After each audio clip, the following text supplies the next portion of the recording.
Ever wondered how the honey in your kitchen goes from a buzzing hive to a neatly packaged jar on the shelf? It's a fascinating journey that starts with thousands of bees collecting nectar from flowers and ends in a factory where the honey is extracted, filtered, and bottled for you to enjoy. Let's take a closer look at how this process works, from the hive to your home. Worker bees leave the hive and visit thousands of flowers to collect nectar. They store the nectar in a specialized honey stomach, separate from their digestive tract. In some cases, they also collect honeydew, a sugary secretion from insects. Back at the hive, forager bees regurgitate the nectar to house bees.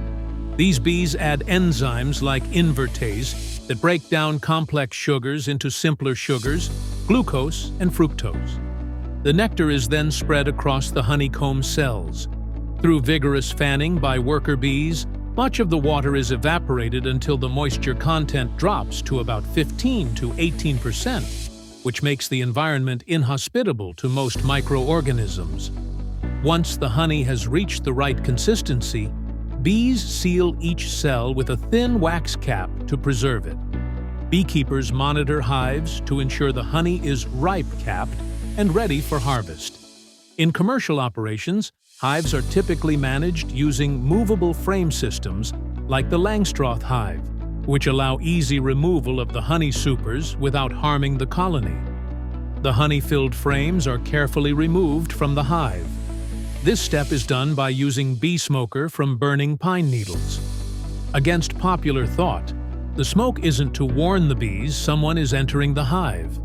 The bees smell the smoke and react as if they were under attack by fire. They gorge themselves on honey so that they can save as much as possible if they've got to flee the approaching fire.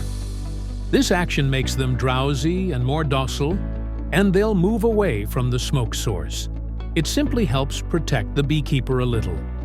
Once in the processing facility, the wax cappings sealing each honeycomb cell are removed. This can be done manually with an uncapping knife or using automated machines that scrape or heat the cappings. The uncapped frames are then placed into a honey extractor, a machine that spins the frames at high speeds.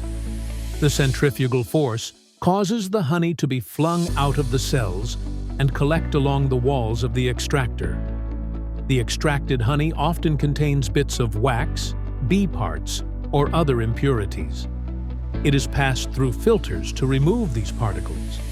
Afterwards, the honey is left to settle in storage tanks so that any remaining air bubbles and fine debris can rise to the top and be removed.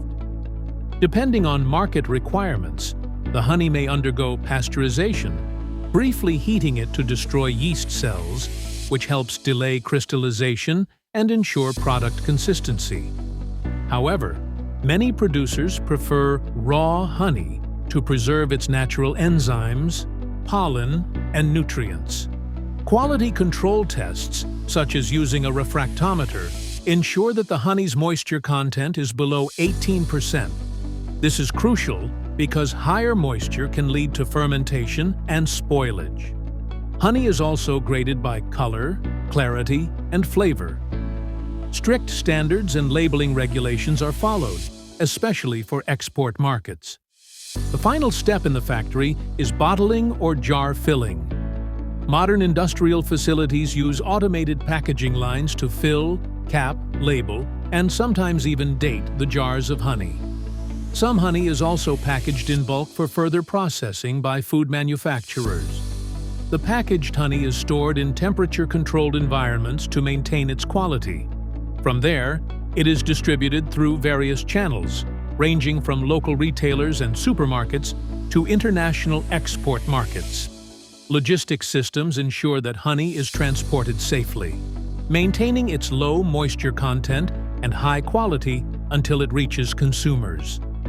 Finally, the honey is placed on store shelves, in online marketplaces, or delivered directly to consumers. The final product retains the natural taste and properties of honey, offering everything from floral, light varieties, to richer, darker types, depending on the nectar source and processing method. There you have it, guys. If you enjoyed this behind-the-scenes look at how things are made, don't forget to like, subscribe, and hit the notification bell for more fascinating videos. See you in the next one.